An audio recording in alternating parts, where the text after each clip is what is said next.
सभी विद्यार्थियों का श्री शक्ति ऑनलाइन क्लासेज में फिर से स्वागत है। अपना चैप्टर नंबर चल रहा था 5 समांतर श्रेणी, जिसमें हम पढ़ रहे थे विविध प्रश्नमाला। तो विविध प्रश्नमाला का हमने 11 क्वेश्चन कर लिए। आज करते हैं इसका 12वां क्वेश्चन। तो देखिए 12वां क्वेश्चन क्या है। तो क्वेश्चन नंबर 12 है आपका कि समांतर श्रेणी दे रखी है आपको एक समांतर श्रेणी 20, 19 से 1/4, 18 से 1/2, 17 से 3/4 का कौन सा पद प्रथम ऋणात्मक है। प्रथम ऋणात्मक है। आगे बात समझ में। तो देखिए आंसर इसका, अब ध्यान से देखना। पहला पद क्या है 20, फिर 19.25, 18.5, 17.5, मतलब घट रही है ये समांतर श्रेणी। क्या हो रही है, मतलब इसका जो सार्वय अंतर है वो क्या है, ऋणात्मक है। आ रही ना बात समझ में। तो घट रही है, तो घटते घटते देखिए कहीं ना कहीं तो ऋणात्मक पद आएगा, यानी 0 आएगा। 0 के बाद में क्या आएगा, ऋणात्मक पद भी आएगा। तो मतलब प्रथम ऋणात्मक पद कौन सा, यानी कि जैसे ये पहला, दूसरा, तीसरा, चौथा, ऐसे कौन सा पद जो है वो प्रथम ऋणात्मक होगा। आगे बात में। तो यहां पे देखिए समांतर श्रेणी का प्रथम पद a बराबर क्या है 20। देख लीजिए प्रथम पद क्या है 20। सार्वय अंतर d बराबर क्या है, ध्यान से देखना। सार्वय अंतर क्या है, हम कितना घटा रहे हैं, पौने पौने घटा रहे हैं। क्या घटा रहे हैं, -3/4। क्या घटा रहे हैं, -3/4। देखिए 20 में से 3/4 घटाओगे तो क्या आएगा, 19 से 1/4। और 19.25 में से पौने घटाओगे तो क्या आएगा, 18.5। 18.5 में से पौने घटाओगे क्या आएगा, 18.25। आ रही है बात में। तो यहाँ पे जो सार्वय अंतर है, यानी कि हम क्या ऐड कर रहे हैं, -3/4। क्या ऐड कर रहे हैं, -3/4।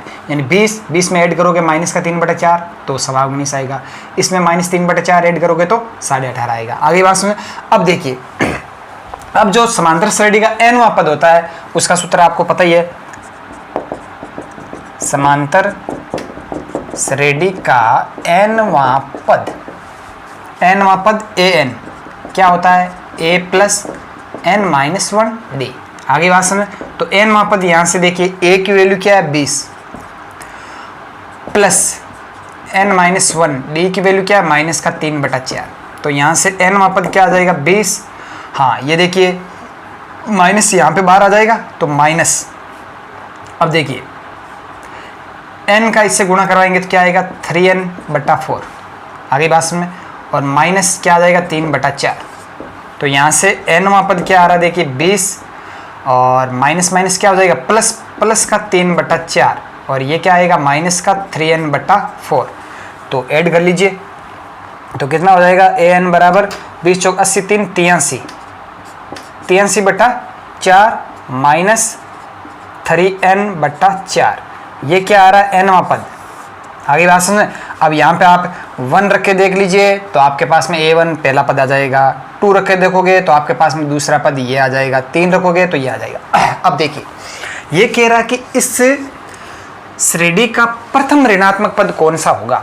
तो प्रथम ऋणात्मक पद आएगा कब, जैसे ये 20 से चल रही है श्रेणी तो 0 के बाद में तो क्या आएगा ऋणात्मक। 0 से इस तरफ क्या आएगा, फिर ऋणात्मक आएगा। हम 20 से घटते क्रम में चल रहे हैं, घटते करते एक जगह आएगा 0। उसके बाद में तो क्या आएगा 0 से फिर हम और घटाएंगे तो क्या आएगा, फिर नेगेटिव आएगा। तो मतलब 0 के जस्ट बाद वाला पद, यानी कि 0 कौन सा पद है वो हम चेक कर लेंगे। उसके बाद वाला पद ही क्या होगा, आपका प्रथम ऋणात्मक होगा। आगे बात सुनने।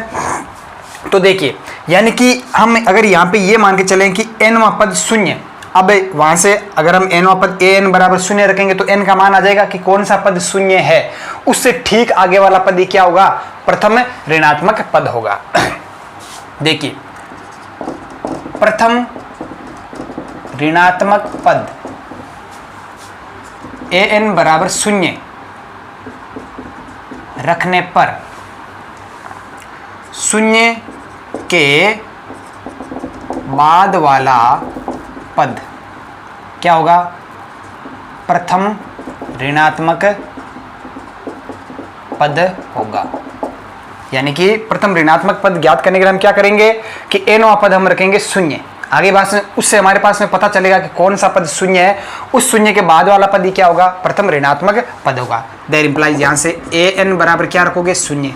आगे बात में तो nवां पद है क्या? ये रहा 83/4 माइनस 3n/4 बराबर शून्य। आगे बात में जब लेसर पे 4 आ रहा है तो उधर भेज देंगे तो क्या हो जाएगा? शून्य। यानी कि 83 माइनस 3n बराबर शून्य। तो यहाँ से 3n बराबर क्या आ रहा है? 83। तो यहाँ से n बराबर क्या आएगा? 83/3। तो यहाँ से n बराबर क्या आ रहा है? देखिए ये बितरेंगे 6 2 कितना बचा? 2 7 21 22 23 कितना बचा? 2 20। तो पॉइंट 6 18 6 18। यानी कि ध्यान से देखना कि 27.66 पर आएगा शून्य। इसका मतलब क्या हो गया आपके पास में कि शून्य तो इस समांतर श्रेणी में ऐसा कोई पद है नहीं कि शून्य तो मतलब आएगा ही नहीं। यानी कि 27वां पद क्या होगा? शून्य से बड़ा, और 28वां पद क्या होगा? शून्य से छोटा होगा। आगे ना बात समझ? यानी कि 27वें पद और 28वें पद के मध्य में क्या है? शून्य है। 27वें पद और 28वें पद के मध्य में क्या है? अब देखिए आप जैसे n का मान 27.66 तो नहीं ले सकते ना, कि यानी कि शून्य कब आ रहा है? जब n का मान 27.66 है। आ रही है बात समझने? इसका मतलब हम पद तो जो लेंगे वो सीधे प्राकृत संख्या के होने चाहिए, या तो पहला, दूसरा, तीसरा, चौथा, पांचवा, छठा, ऐसे होने चाहिए। ऐसा तो कोई पद होगा नहीं कि 5.5वां पद, 5.5वां पद, ऐसा हम निकालेंगे नहीं, क्योंकि समांतर श्रेणी में या तो पहला होगा, दूसरा, तीसरा, चौथा, ऐसे प्राकृत संख्याओं के रूप में आएंगे पद। तो यहाँ पे शून्य किस पे आ रहा है? 27.6 पे आ रहा है। इसका मतलब क्या हो गया कि जो 27वां पद है वो शून्य नहीं होगा, शून्य से थोड़ा सा बड़ा होगा। आगे बात समझ? अब 28वां पद सीधा ही क्या आ जाएगा? शून्य नहीं आएगा, वो शून्य से क्या आएगा? थोड़ा छोटा आएगा। शून्य से छोटा आएगा, इसका मतलब क्या हो गया? ऋणात्मक होगा। यानी कि यहां से जस्ट 27.66 लगभग, यानी कि 28वां जो पद होगा वो होगा आपका कौन सा? प्रथम ऋणात्मक पद। आ रही है बात समझ? तो अतः 28वां पद प्रथम ऋणात्मक पद होगा।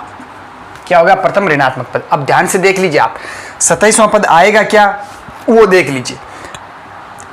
an ये रहा, nवां पद का सूत्र यहां पे है, आप रखिए n की जगह 27, तो क्या आ जाएगा? a27, यानी कि 27वां पद। ध्यान से देखना 27वां पद क्या आएगा फिर? तो यहां से a27 83/4 माइनस 3 × 27, तो 27 को 3 से गुणा करेंगे तो 54 27 4 81, क्या आ रहा है? 81/4। क्या आ रहा है? 83/4 माइनस 81/4। तो ध्यान से देखना 27वां पद क्या आ रहा है? तो लेस पे क्या आ रहा है? 4। 83 माइनस 81 क्या आएगा? 3, सॉरी 2, क्या आएगा? 2। 83 माइनस 81 2, यानी क्या आ रहा है? 1/2 आ रहा है। यानी कि 27वां जो पद है इस श्रेणी का, जैसे 20 से घटाते जाएंगे ना, तो 27वां पद आएगा क्या? 1/2। अब देखिए 27वां पद क्या आएगा? 1/2। अब सार अंतर क्या है? -3/4। तो 27वां पद में क्या -3/4 जोड़ेंगे तो देखिए आधे में से पौना घटाएंगे तो क्या बचेगा यहाँ पे? आधे में से आधा शून्य, माइनस का 1/4। क्या आ रहा है? माइनस का 1/4। ये कौन सा होगा? 28वां पद। कौन सा होगा? 28वां पद। 27वां पद आ रहा है 1/2 और 28वां पद आ रहा है -1/4। तभी तो यहाँ पे आया था 27.66 पद पर क्या होगा? शून्य। यानी कि 27वें और 28वें पद, ये आया 27वां पद और ये आया -1/4 28वां पद। तो 1/2 और -1/2 इन दोनों के बीच में तो क्या है? 0 है। अब 0 एक्चुअली इस श्रेणी में कोई भी पद होगा नहीं, क्योंकि पद तो सीधा क्या होता है? पहला, दूसरा, तीसरा, यानी 27.66 ऐसा कोई पद होगा नहीं। हमें जो प्रश्न है वो है कि प्रथम ऋणात्मक पद कौन सा होगा। तो इससे जस्ट आगे का, मान लीजिए 27.66 के बाद जस्ट आगे कौन सा पद आएगा? 28वां। तो 28वां पद क्या होगा? प्रथम ऋणात्मक। तो ये आपका क्वेश्चन नंबर 12 क्लियर। अब चलते हैं क्वेश्चन नंबर 13 की तरफ।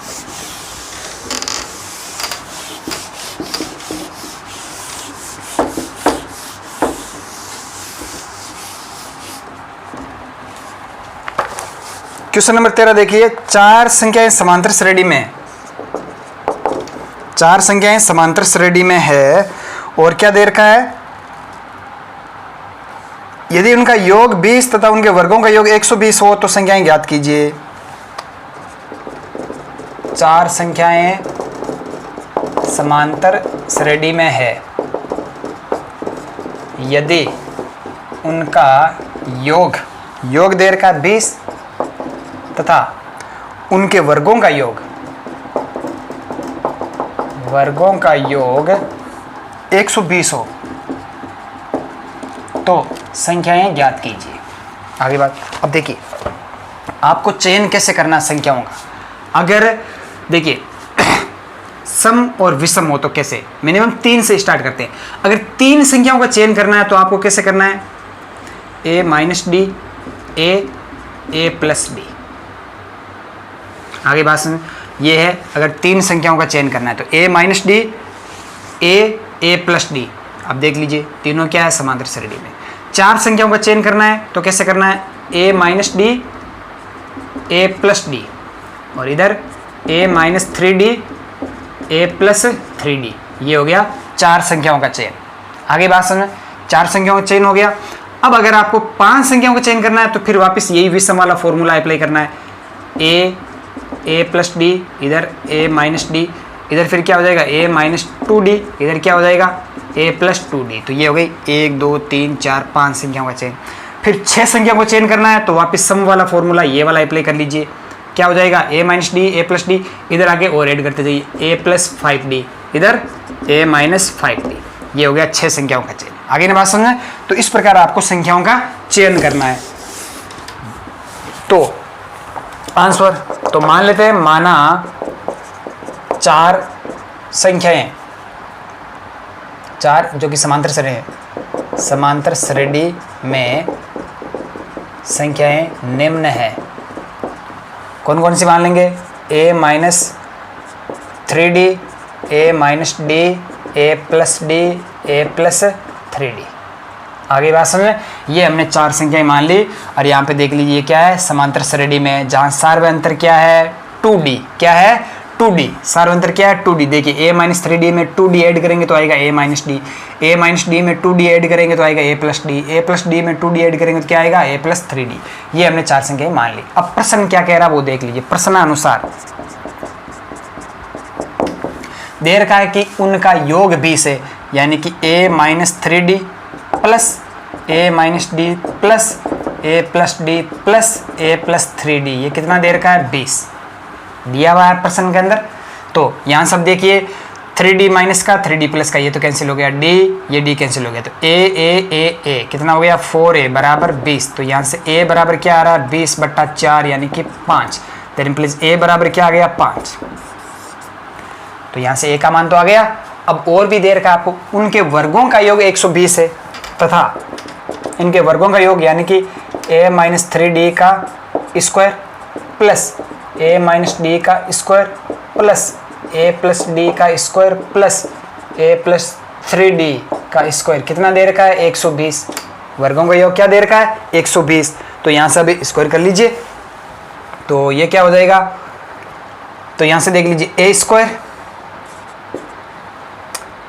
Minus 6ad plus 9d square.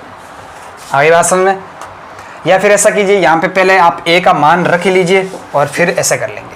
तो a बराबर 5 रखने पर, a का मान रखने पर, तो a का मान क्या है 5 वो रख दीजिए, यानी कि 5 माइनस 3d का स्क्वायर प्लस 5 माइनस डी का स्क्वायर प्लस 5 प्लस डी का स्क्वायर प्लस 5 प्लस 3d का स्क्वायर बराबर 120। आगे बात समझ में, ये का मान इसमें रख दिया, क्लियर। अब यहाँ से देखिए 5 × 25 minus 5 × 15 15 × 30d plus 3 × 9d square plus 25 minus 5 × 10d plus d square plus 25 plus 10d और प्लस d स्क्वायर। और लास्ट देख लीजिए plus 5 × 25 5 15 15 × 30 plus 30d plus 9d square बराबर कितना 120। कौन किससे कट रहा है? देखिए 30d माइनस का प्लस का ये कट रहा है, 10d माइनस का 10d प्लस का ये भी कट रहा है, और कुछ नहीं कट रहा है। चलिए ठीक है, तो अब जोड़ लीजिए 9d स्क्वायर और d स्क्वायर हो गया 10d square, 11d square, 20d square, तो 20d स्क्वायर, और फिर क्या है 25 प्लस 25 50, ये हो गया 75, और ये हो गया 100 प्लस 100 बराबर कितना 120। आगे बात समझ में? तो यहाँ से इसको उधर भेज दीजिए, तो 20d स्क्वायर बराबर, हाँ 100 में से 120 में से 100 घटाएंगे तो क्या बचेगा 20, तो d स्क्वायर बराबर क्या आ जाएगा, यहाँ से आ गया d स्क्वायर बराबर 1, तो d बराबर क्या आ जाएगा प्लस माइनस 1, d बराबर क्या आ जाएगा प्लस माइनस 1। अब a का मान आ गया और d का मान आ गया। अब देखिए ये d स्क्वायर है ना, जब d बराबर क्या करें √1, तो √1 यानी प्लस माइनस 1। आ रही बात समझ?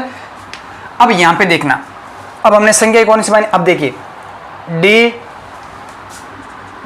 अतः a बराबर 5 तथा d बराबर प्लस माइनस 1। आगे बात में ना संख्याएं, अब देखिए d का मान एक बार प्लस में लेंगे और फिर इन संख्याओं में रखेंगे। देखिए d बराबर प्लस 1 यानी कि 1 लेने पर, प्लस 1 को तो सीधा आप 1 लिख सकते हो, 1 लेने पर संख्याएं क्रम से क्या हो जाएगी। देखिए a का मान 5 माइनस 3 इंटू 1, क्योंकि d की जगह क्या रखना है प्लस का 1, comma 5 minus 1, comma 5 plus 1, comma 5 plus 3 into 1, तो 5 माइनस 3 क्या हो गया 2, 5 माइनस 1 4, 5 प्लस 1 6, 5 प्लस 3 8। आगे बात समझ में, तो 2 4 6 8, और d बराबर माइनस 1 लेने पर संख्याएं क्रम से क्या हो जाएगी, d बराबर माइनस 1 लेंगे तो देखिए यहाँ पे d की जगह क्या रखोगे माइनस, तो माइनस माइनस क्या हो जाएगा प्लस, यानी माइनस की जगह प्लस आ जाएगा, प्लस की जगह माइनस आ जाएगा, तो कितना हो जाएगा 5 प्लस 3, 5 प्लस 1, 5 माइनस 1, 5 माइनस 3, तो क्या हो गया 8 6 4 2। अतः संख्याएं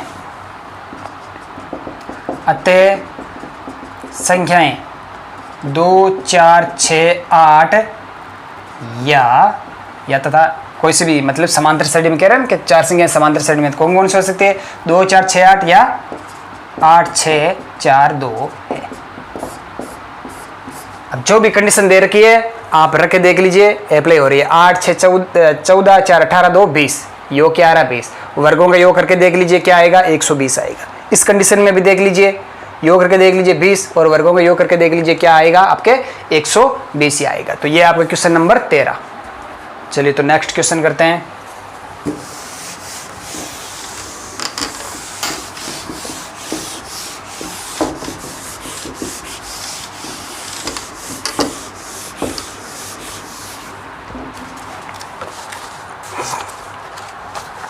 क्वेश्चन नंबर 14 देख लीजिए क्या है। क्वेश्चन नंबर 14 दे रहा है एक समांतर श्रेणी n पदों का योग, समांतर श्रेणी n पदों का योग दे रखा है आपको कि Sn बराबर क्या दे रखा है 3n स्क्वायर बट्टा 2 प्लस 5n बट्टा 2। तो उसका 25वां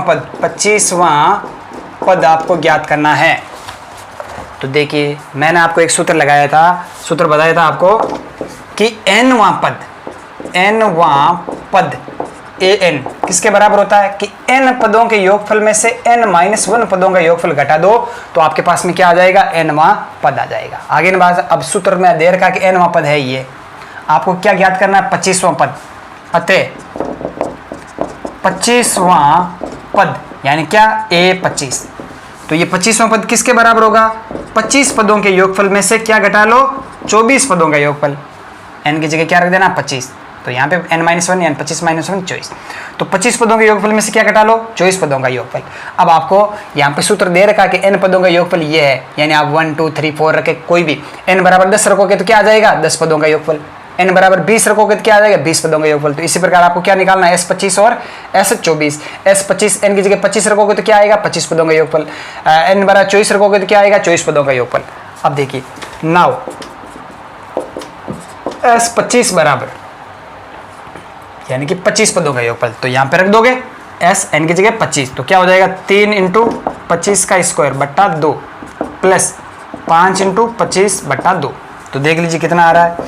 तो 25 का स्क्वायर कितना हो जाएगा 625, 625 इंटू 3 कर लीजिए, तो 5 3 15, 3 6 1 7, 6 3 18, 1875 बट्टा 2 प्लस 55 125 बट्टा 2। तो लेसर पे तो क्या आ रहा है 2 ही आ रहा है। 1875 प्लस 125 कितना हो जाएगा, 75 में 25 ऐड करेंगे 1900, 1900 में 100 ऐड करेंगे तो क्या हो जाएगा 2000। तो यहां से कितना आ रहा है 1000 आ रहा है। ये तो क्या आ रहा है S25। आगे बात समझ में। तथा S24 यानी 24 पदों का योगफल, तो यहाँ पे n की जगह क्या रख दोगे 24, तो 3 इंटू 24 का स्क्वायर बट्टा 2 प्लस कितना हो जाएगा 5 इंटू 24 बट्टा 2 बराबर 3 इंटू 24 का स्क्वायर 576 इंटू 3, तो कितना हो जाएगा 6 3 18, हासिल की 1, 7 3 21, 1 22 का बिया, हासिल की 2, 5 3 15 16 17, 1728, 1728 बटा 2 प्लस 24 इंटू 5 120 बटा 2। तो जोड़ लीजिए 8 0 8 2 2 4 7 1 8 1 बटा 2। तो यहाँ से ये आ जाएगा 9 2 4 924। आगे बात में ये आ गया 24 पदों का योगफल कितना आ गया 924। नाउ A25 यानी 25वां पद क्या हो जाएगा 25 पदों के योगफल में से 24 पदों का योगफल घटा लेंगे। तो 25 पदों का योगफल क्या था 1000, इसमें से घटाना क्या 924, तो कितना आ जाएगा घटा लीजिए 76। तो यहाँ से आपके पास में 25वां पद आ जाएगा 76। आगे बात समझ में। तो यह है आपका क्वेश्चन नंबर 14। क्लियर। तो आज की क्लास में इतना ही, बाकी हम पढ़ेंगे कल की क्लास में। तो कल हम नया चैप्टर स्टार्ट करेंगे त्रिकोणमिति चैप्टर नंबर 6, और इसका जो एक क्वेश्चन बाकी है वो भी हम कल ही पढ़ेंगे। तो अधिक से अधिक यूट्यूब चैनल को शेयर कीजिए, सब्सक्राइब कीजिए। अगर कोई चीज़ समझ में नहीं आ रही तो कमेंट बॉक्स में जरूर लिखिए। धन्यवाद।